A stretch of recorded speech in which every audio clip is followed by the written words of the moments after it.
Back in 5th grade history, you probably learned about Blitzkrieg, a military tactic used by the Nazis to great success because of its surprise and suddenness. But what if I told you there was one key ingredient Mr. Johnson didn't tell you? Drugs. I'll tell you what Pervitin was, how it impacted the Nazis, and Hitler's furious cocktail. Pervitin, better known as crystal meth, was first sold in Germany in 1938 by the Temlar Pharmaceutical Company as a magic pill for depression and alertness, but it was first being used in the military when Army Dr. Otto Rank experimented on 90 college students and decided that Pervitin could help Germany win the war. Now, what was it about this drug that held the potential for world domination? It lay in its feelings of euphoria, self-confidence, and sharp mental focus.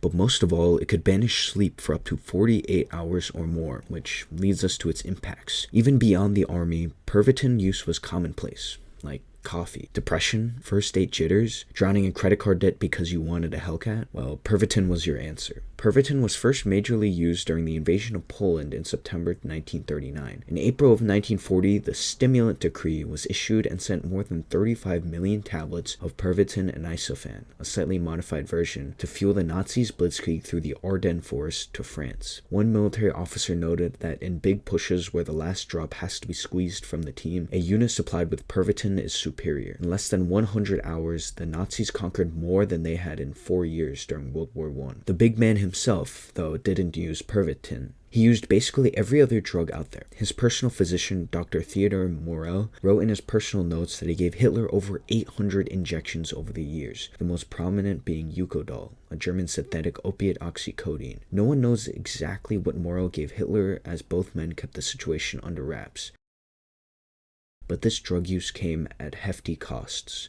Generals continually told Hitler that, quote, "We need to change our tactics. We need to end this. We are going to lose the war." And so, what did Hitler do? Take more drugs. Morell gave him more and more to make him feel invulnerable and on top of this situation. Morell reportedly also gave Hitler Eukodal before many important meetings, such as with Benito Mussolini among others. By the end of his life, Hitler could be called a junkie in the throes of addiction and withdrawal. By the spring of 1945, shortly before Hitler's suicide, he was likely suffering from withdrawal due to Morell's inability to find drugs in a devastated Berlin. And who knows what could have happened if Hitler never really took those drugs. While drugs and soldiers have been commonly linked throughout history, it's unsure of its future with developing nuclear technologies and militaries having less boots on the ground. So next time you go visit your middle school teacher and see Mr. Johnson again, you'll definitely have a story to tell.